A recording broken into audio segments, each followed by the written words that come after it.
Hi hello friends, ಎಲ್ಲರೂ ಹೇಗಿದ್ದೀರಾ? ನಾನು ನಿಮ್ಮ ಆರಾಮದನ್. ಫ್ರೆಂಡ್ಸ್, ಯಾವತ್ತು ನಿಮ್ಮ ಆಶೀರ್ವಾದ, ನಿಮ್ಮ ಪ್ರೋತ್ಸಾಹ ಸದಾ ನನ್ನ ಮೇಲೆ ಇರಲಿ ಅಂತಂದೇಳಿ ನಿಮ್ಮ ಹತ್ರ ಕೇಳ್ಕೊಳ್ತಾ ಇವತ್ತು ಒಂದು ಮುಖ್ಯವಾದ ವಿಷಯದ ಬಗ್ಗೆ ಮಾತಾಡೋಣ ಅಂತ ಹೇಳಿಬಿಟ್ಟು ವಿಡಿಯೋ ಮಾಡ್ತಾ ಇದ್ದೇನೆ. ಅದಕ್ಕಿಂತ ಮುಂಚೆ ಎಂದಿನಂತೆ ನನ್ನದೊಂದು ಮನವಿ ಅಂತ ಅಂದರೆ, ಇನ್ನೂ ನನ್ನ ಚಾನಲನ್ನು ಯಾರೆಲ್ಲ ಸಬ್ಸ್ಕ್ರೈಬ್ ಮಾಡ್ಕೊಂಡಿಲ್ಲ ಪ್ಲೀಸ್ ಸಬ್ಸ್ಕ್ರೈಬ್ ಮಾಡ್ಕೊಳ್ಳಿ. ಹಾಗೆಯೇ ವಿಡಿಯೋನ ಕೊನೆವರೆಗೂ ನೋಡಿ. ಯಾಕಂದರೆ ಫ್ರೆಂಡ್ಸ್, ನಾನು ಇದನ್ನು ಒತ್ತಿ ಏನಕ್ಕೆ ಪ್ರತಿಯೊಂದು ವಿಡಿಯೋದಲ್ಲೂ ಹೇಳ್ತೀನಿ ಅಂತಂದರೆ, 100% ನನ್ನ ವಿಡಿಯೋಸಲ್ಲಿ ಏನಾದರೂ ಒಂದು ಕಾನ್ಸೆಪ್ಟ್ ಇದ್ದೇ ಇರುತ್ತೆ. ನೀವೇನಾದರೂ ಒಂದು ಅರ್ಥ ಮಾಡ್ಕೊಳ್ಳೋದು ಇದ್ದೇ ಇರುತ್ತೆ, ಇಲ್ಲ ಏನಾದರೂ ಒಂದು ಕಲಿಯೋದು ಇದ್ದೇ ಇರುತ್ತೆ. ಯಾಕಂದರೆ ಒಂದು ರಿಯಲ್ ಎಸ್ಟೇಟ್ ನೀವು ಇನ್ವೆಸ್ಟ್ ಮಾಡ್ತೀರಾ ಅಂತ ಅಂದರೆ ಈ ಬೇಸಿಕ್ ಅನ್ನೋದನ್ನು ಒಂದು ಗೊತ್ತಾಗಲೇಬೇಕು ಫ್ರೆಂಡ್ಸ್. ಅದು ನನ್ನದು ಒಂದು ಕಳಕಳಿಯ ಪ್ರಾರ್ಥನೆ, ಒಂದು ಕಳಕಳಿಯ ವಿನಂತಿ, ಕಳಕಳಿಯ ಮನವಿ ಅಂತಲೇ ತಿಳ್ಕೊಳ್ಳಿ. ಯಾಕಂದರೆ ಪ್ರತಿಯೊಬ್ಬರು ತಿಳ್ಕೋಬೇಕು ನೀವು. ಯಾಕಂದರೆ ನಾಳೆ ಎಲ್ಲೇ ಹೋಗೊಂದು ಪ್ರಾಪರ್ಟಿಗೆ ನೀವು ಇನ್ವೆಸ್ಟ್ ಮಾಡ್ತೀರಾ, ಇದು ಮಾಡ್ತೀರಾ ಅಂದರೂ ಕೂಡ ನಿಮಗೆ ಬೇಸಿಕ್ ನಾಲೆಡ್ಜ್ ಆದರೂ ಗೊತ್ತಿರಬೇಕು. ಆ ಥರ ಎಲ್ಲರಿಗೂ ಬೇಸಿಕ್ ನಾಲೆಡ್ಜ್ ಆದ್ರೂ ಬರೋ ಥರ ನಾನು ಮಾಡೇ ಮಾಡ್ತೀನಿ. ಅದು ನಂದು 100% ನನ್ನ ಶಪಥ. ಅದಕ್ಕೋಸ್ಕರನೇ ನನ್ನ ಚಾನಲನ್ನು ನಾನು ಕ್ರಿಯೇಟ್ ಮಾಡಿರೋದು. ಫ್ರೆಂಡ್ಸ್, ಇರಲಿ, ನಿಮ್ಮ ಸಪೋರ್ಟ್ ಎಲ್ಲಿವರೆಗೂ ಸಿಗುತ್ತೋ ಅಲ್ಲಿವರೆಗೂ ನಾನು ವಿಡಿಯೋಸ್ ಮಾಡ್ತಾ ಇರ್ತೇನೆ.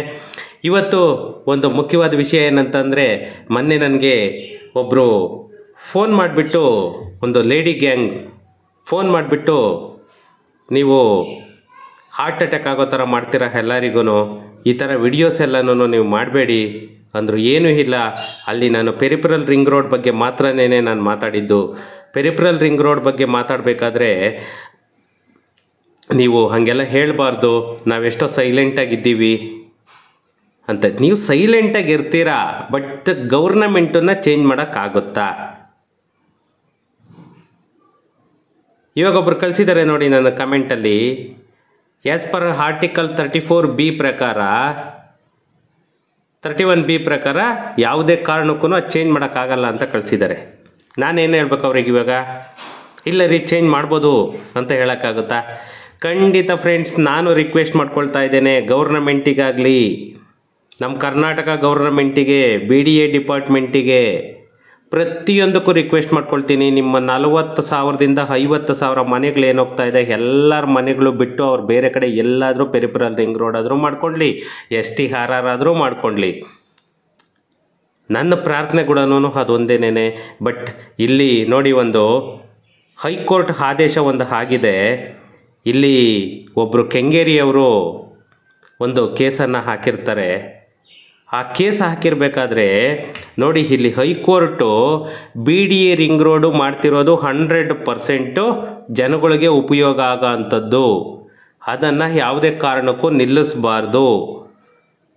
ಇವಾಗ ಏನಾಗಿದೆ ಅದು ಕಾಮಗಾರಿ ಹಂಗೇನೇ ಕಂಟಿನ್ಯೂ ಮಾಡಿ, ಏನಾಗುತ್ತೋ ಅವರಿಗೆ ಕಾಂಪೋಸಿಷನನ್ನು ಸೆಟ್ಲ್ಮೆಂಟ್ ಮಾಡಿ. ಅದು 6 ತಿಂಗಳೊಳಗಡೆ ನೀವು ಕಾಂಪೋಸಿಷನನ್ನು ಸೆಟ್ಲ್ಮೆಂಟ್ ಮಾಡಬೇಕು ಅಂತಂದೇಳಿ ಹೈಕೋರ್ಟೇನೆ ಇದು ಮಾಡಿದೆ. ಯಾವುದಕ್ಕೆ? ನಮ್ಮ ಹೊಸೂರು ರೋಡ್, ಮೈಸೂರು ರೋಡ್ ಮತ್ತು Tumakuru road, peripheral ring road 2. ನಮ್ಮ Hosur road, Mysuru road, Tumakuru road, ಈ ಮೂರಕ್ಕೂ ಸಂಪರ್ಕ ಏನು ಕಲ್ಪಿಸುತ್ತೆ ಇದು ಪೆರಿಫೆರಲ್ ರಿಂಗ್ ರೋಡ್ 2. ಇಷ್ಟಕ್ಕೂ ಏನು ಭೂಸ್ವಾಧೀನ ಮಾಡ್ಕೊಳ್ಳೋದಕ್ಕೆ ನೋಟಿಸ್ಗಳು ಇಶ್ಯೂ ಮಾಡಿದೆ. ಅದರಲ್ಲಿ ಇನ್ನೂ ಯಾವ್ಯಾವುದರಲ್ಲಿ ನೀವು ಅಕ್ವರೇಷನ್ ಮಾಡ್ಕೊಂಡಿಲ್ಲ ಲ್ಯಾಂಡನ್ನು, ಯಾರ್ಯಾರಿಗೆ ಇವಾಗ ಪ್ರಿಲಿಮಿನರಿ ನೋಟಿಸ್ ಹೋಗಿದೆ, ಅದೆಲ್ಲವನ್ನು ನೀವು ಇಮ್ಮಿಡಿಯೇಟಾಗಿ ಅಕ್ವೈರ್ ಮಾಡ್ಕೊಳ್ಳಿ ಅಂತಂದೇಳಿ ಹೈಕೋರ್ಟು ಇದು ಮಾಡಿರೋದು. ನೋಡಿ, ಒಬ್ಬರು ಕೆಂಗೇರಿಯವರು ವನಿತಾ ಮತ್ತು ಇನ್ನೊಂದಷ್ಟು ಜನ ಹೈಕೋರ್ಟಿಗೆ ಅರ್ಜಿ ಹಾಕಿರ್ತಾರೆ. ಆ ಹೈಕೋರ್ಟಿಗೆ ಅರ್ಜಿ ಹಾಕಿದರೆ ನ್ಯಾಯಮೂರ್ತಿ ES ಇಂದ್ರೇಶ್ ಏಕಸದಸ್ಯ ಪೀಠ ಅವರು BDA 2013 ಭೂ ಸ್ವಾಧೀನ ಪುನರ್ವಸತಿ ಮತ್ತು ಮರುಸ್ಥಾಪನೆ ನ್ಯಾಯಯುತ ಪರಿಹಾರ ಹಕ್ಕು ಕಾಯ್ದೆಯ ಅನ್ವಯ 2005ರಲ್ಲಿ ಹೊರಡಿಸಿದ್ದ ಪ್ರಾಥಮಿಕ ಅಧಿಸೂಚನೆ ಹಾಗೂ 2011ರಲ್ಲಿ ಹೊರಡಿಸಿದ್ದ 2 ಅಧಿಸೂಚನೆಗಳನ್ನು ಊರ್ಜಿತಗೊಳಿಸಿದೆ, ಅಂದರೆ ಅಪ್ರೂವಲನ್ನು ಮಾಡಿದೆ. ಅವೆರಡು ನೋಟಿಸುಗಳನ್ನು 100% ಇಸ್ ದ ಪರ್ಫೆಕ್ಟ್. ಅದನ್ನು ನೀವು ಯಾವುದೇ ಕಾರಣಕ್ಕೂ ಕೆಲಸ ನಿಲ್ಲಿಸಬೇಡಿ, ನೀವು ಕಂಟಿನ್ಯೂ ಮಾಡಿ ಅಂತ ಹೇಳಿಬಿಟ್ಟು BDAಗೆ ಇದು ಮಾಡಿದೆ. ಈ ವನಿತಾ ಮತ್ತು ಮತ್ತಿತರರು ಏನೋ ಕೇಸನ್ನು ಹಾಕಿದ್ರು, ಅವರು ಇದರಲ್ಲೇನೆ ಹೇಳಿದೆ, ಒಂದು ವೇಳೆ ಭೂ ಸ್ವಾಧೀನ ಮಾಡಿಕೊಂಡಿರದಿದ್ದರೆ ಕೂಡಲೇ ಸ್ವಾಧೀನಕ್ಕೆ ಪಡೆದುಕೊಳ್ಳಬೇಕು. ಯಾರ್ದು ಇಲ್ಲಿ ಅಬ್ಜೆಕ್ಷನ್ ಹಾಕಿರೋರ್ದು ಕೂಡ. ಮತ್ತು 6 ತಿಂಗಳಲ್ಲಿ ಪರಿಹಾರವನ್ನು ಘೋಷಿಸಬೇಕು. 6 ತಿಂಗಳೊಳಗಡೆ ನೀವು ಅವ್ರಿಗೆ ಏನು ಕೊಡಬೇಕು ಅದನ್ನು ಕಾಂಪೋಸಿಷನನ್ನು ಕೊಡಬೇಕು. ಇದೇ BDA ಪೆರಿಫೆರಲ್ ರಿಂಗ್ ರೋಡ್ 2. ಯಾಕಂತಂದರೆ ಇದು ಆಲ್ಮೋಸ್ಟ್ ಆಲ್ರೆಡಿ ಆ ಕಡೆಗೆಲ್ಲನೂ ಸುಮಾರು ಕೆಲಸಗಳು ಇವ್ರದ್ದು ಏನೇನು ಬೇಕೋ ಸುಮಾರು 80% ವರ್ಕನ್ನು ಎಲ್ಲ ಪ್ರೋಗ್ರೆಸ್ ಮಾಡ್ಕೊಬಿಟ್ಟಿದೆ. ಇನ್ನು ಜಸ್ಟ್ ಅಕ್ವರೇಷನ್ ಇದಾಗಿದ್ದೇನೆ, ಅವರಿಗೆ ಕಾಂಪೋಸಿಷನ್ ಅನ್ನೋದನ್ನ ಮಾತ್ರನೇ ಪೆಂಡಿಂಗನ್ನು ಇಟ್ಕೊಂಡಿದೆ. ಯಾಕಂತಂದರೆ ಸುಮಾರು ವರ್ಕು ಆಲ್ರೆಡಿ ಇವಾಗ ಅಪ್ ಟು ಮಾಗಡಿ ರೋಡ್ವರೆಗೂ ವರ್ಕು ಕೂಡ ಮಾಡ್ಕೊಂಡು ಬಂದಿದ್ದಾರೆ. ಅವರಿಗೆಲ್ಲ ಕಾಂಪೋಸಿಷನ್ ಯಾವ ರೀತಿ ಸೆಟ್ಲ್ಮೆಂಟ್ ಆಗಿದೆ, ಏನಾಗಿದೆ ಅನ್ನೋದನ್ನು BDAನೇ ರಿಫ್ಲೆಕ್ಟ್ ಮಾಡಬೇಕು. ಎಲ್ಲೂ ಕೂಡ ಎಷ್ಟು ಇದು ಮಾಡ್ತಾ ಇದ್ದೀವಿ ಅಂತಂದೇಳಿ BDA ಎಲ್ಲೂ ಕೂಡ ಹೇಳ್ಕೊಂಡಿಲ್ಲ. ಇದು ಏನಾಗಿದೆ ಇವಾಗ ಈ BDA ಏನು ನೋಟಿಸುಗಳಿದಾಗಿದೆ, ಆ BDA ನೋಟಿಸುಗಳೇನೇ ಫೈನಲ್. ಯಾವುದೇ ಕಾರಣಕ್ಕೂ ಯಾವುದೇ ಕೋರ್ಟ್ ಆಗಲಿ ಮಧ್ಯಪ್ರವೇಶ ಮಾಡಲ್ಲ ಅಂತಂದೇಳ್ಬಿಟ್ಟು ಕ್ಲಿಯರ್ ಕಟ್ಟಾಗಿ ಹೈಕೋರ್ಟ್ ಹೇಳಿದೆ. BDA ರಸ್ತೆ ಅಭಿವೃದ್ಧಿ ಯೋಜನೆಯ ಮಾರ್ಗ ಬದಲಾವಣೆ ಮಾಡಿದೆ ಅಂತಂದೇಳಿ ಇವರು ವಾದ ಮಾಡಿದ್ರು. ಯಾರು? ವನಿತಾ ಅನ್ನೋರು ಅಡ್ವೊಕೇಟು. ಇದನ್ನು ಎಲ್ಲನೂ ಹೈಕೋರ್ಟ್ ಏನು ಮಾಡಿದೆ, ಸುಮಾರು ಸುಪ್ರೀಂ ಕೋರ್ಟ್ ಆರ್ಡ್ರ್ ಕೂಡ ತೊಗೊಂಡಿದೆ. ಇಲ್ಲಿ ಸುಪ್ರೀಂ ಕೋರ್ಟ್ ಆರ್ಡ್ರುಗಳನ್ನೆಲ್ಲನೂ ರೆಫರ್ ಮಾಡಿ ಆ ಸುಪ್ರೀಂ ಕೋರ್ಟ್ ಆದೇಶಗಳು ಏನೇನು ಬಂದಿತ್ತೋ ಅವನ್ನೆಲ್ಲ ರೆಫರ್ ಮಾಡಿ ಯಾವುದೇ ಕಾರಣಕ್ಕೂ ಕೂಡ ಯಾವುದೇ ನ್ಯಾಯಾಲಯ ಆಗಲಿ ಹಸ್ತಕ್ಷೇಪ ಮಾಡಲ್ಲ.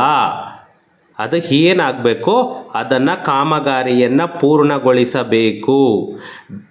ಯಾಕಂದರೆ ಈ BDA ಸುಮಾರು ಇವ್ರದ್ದು ಏನು ವಾದ ಆಗಿದೆ, BDA ಯಾವುದೇ ಲ್ಯಾಂಡನ್ನು ಅಕ್ವೈರ್ ಮಾಡ್ಕೊಂಡ್ಲಿ ಅವರು ಪರಿಹಾರ ಬೇಗ ಕೊಡಲ್ಲ. ಒಂದು ಇವ್ರದ್ದು ಯಾರ್ದು ವನಿತಾ ಮತ್ತು ಒಂದಷ್ಟು ಜನ ಹಾಕಿದ್ರಲ್ಲ ಅವ್ರ ಕಡೆಗೆ ಲಾಯರ್ ಮಾತಾಡಿರೋದು, ಪರಿಹಾರ ಘೋಷಣೆ ಮಾಡಲ್ಲ, ಪರಿಹಾರ ಬೇಗ ಕೊಡಲ್ಲ.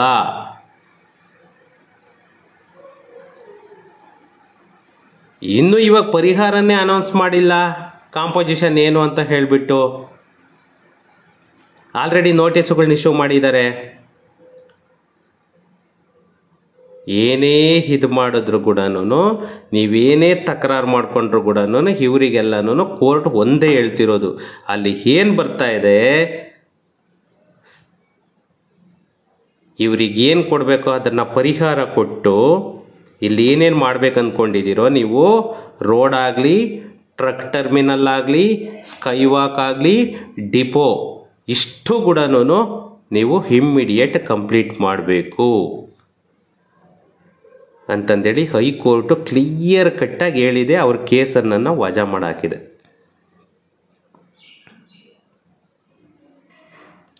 ಇವರು ಅರ್ಜಿದಾರರು ಏನಿದ್ದಾರೆ ವನಿತಾ ಮತ್ತು ಒಂದಷ್ಟು ಜನ ಅವ್ರ ಪರ ವಕೀಲರು ನೋಡಿ ಹೇಳ್ತಾರೆ,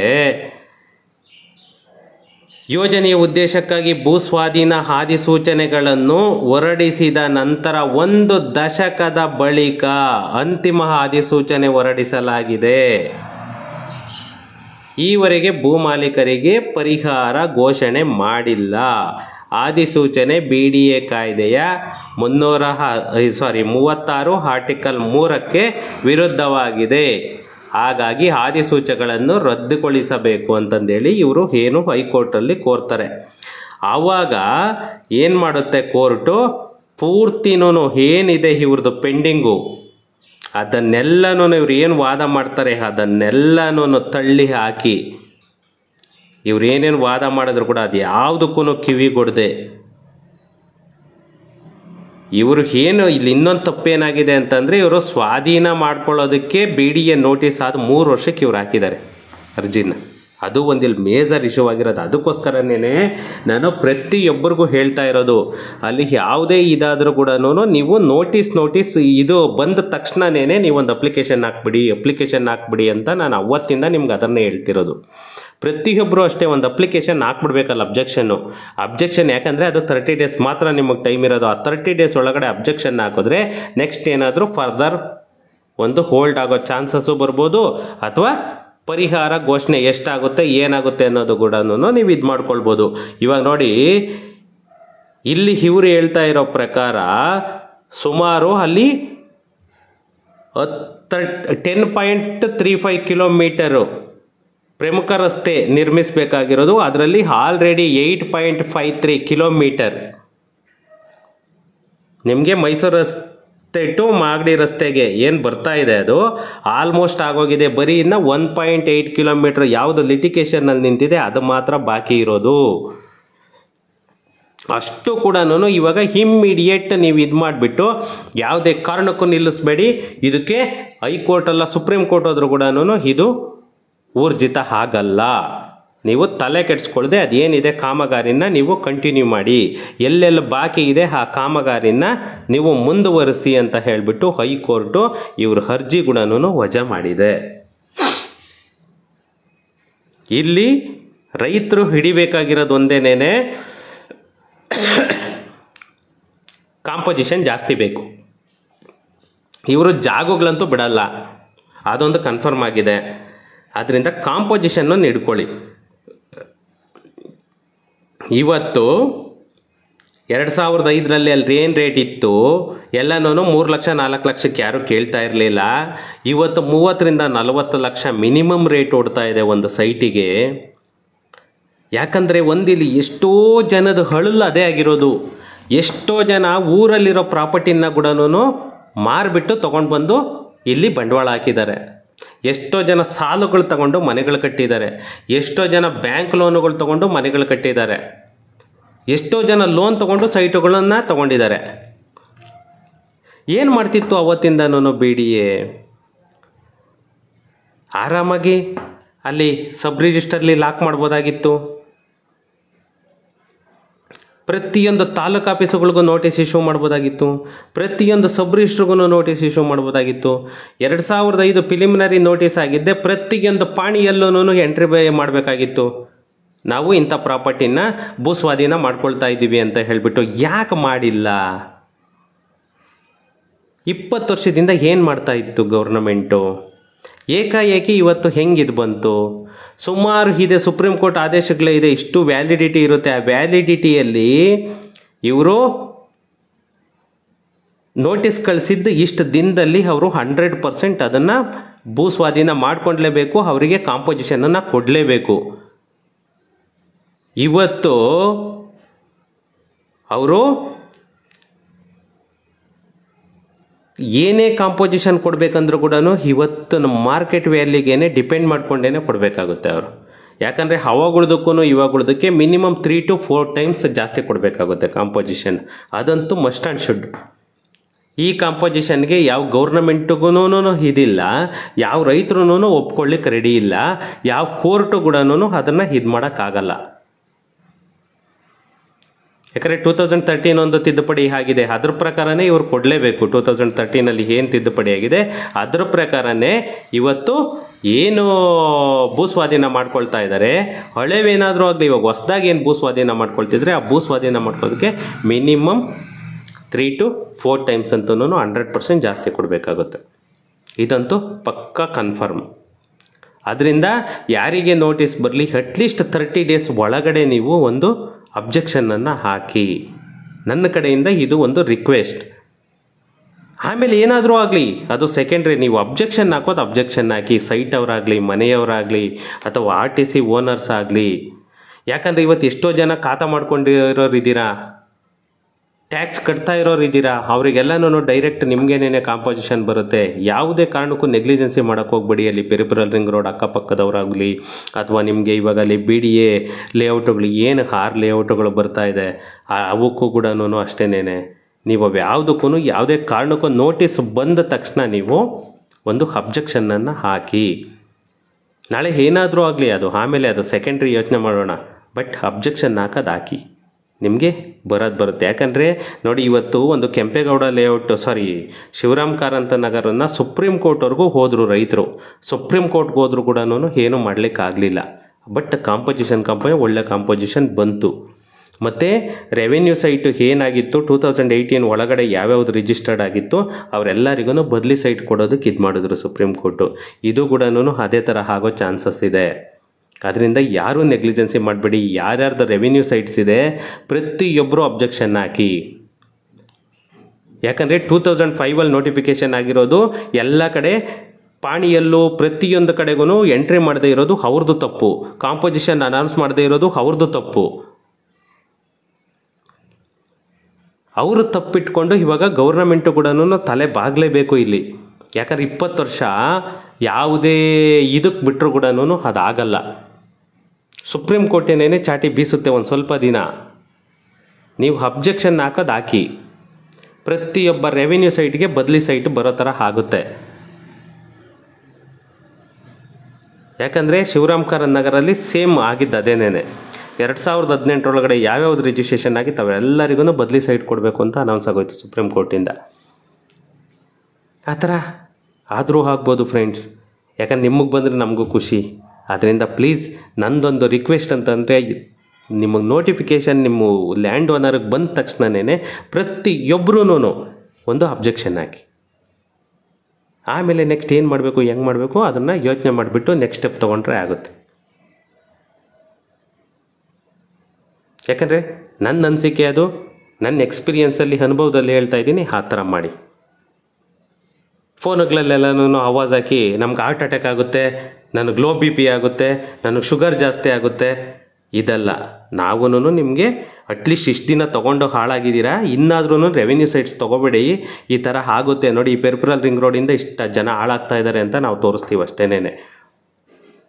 ಅದನ್ನು ನೋಡಿಬಿಟ್ಟೆ ನನಗೆ ಹಾರ್ಟ್ ಅಟ್ಯಾಕ್ ಆಗೋಯ್ತು, ಲೋ BP ಆಯಿತು, ಶುಗರ್ ಜಾಸ್ತಿ ಆಯಿತು, ಇದಲ್ಲ. ಈ ಥರ ಅಲ್ಲ, ಈ ಥರ ಹೋಗಿ ಅಂತ ನಾವು ನಮಗೆ ಗೊತ್ತಿದ್ದರನ್ನ ಹೇಳ್ತೀವಿ ಅಷ್ಟೇನೆ. ನಿಮ್ಗೆ ಹಾರ್ಟ್ ಅಟ್ಯಾಕ್ ಆಗಲಿ ಅಂತಂದೇಳಿ ಅದನ್ನು ಹೈಲೈಟ್ ಮಾಡಿ ತೋರ್ಸೋಕ್ಕೆ ಹೋಗಲ್ಲ ಫ್ರೆಂಡ್ಸ್. ಓಕೆ, ಏನಾದರೂ ಇತ್ತು ಅಂದರೆ ಕಮೆಂಟ್ ಮಾಡಿ, ಇಲ್ಲ ವಾಟ್ಸಪ್ ಮಾಡಿ. ಸಿಗೋಣ ನೆಕ್ಸ್ಟ್ ವಿಡಿಯೋದಲ್ಲಿ. Thank you.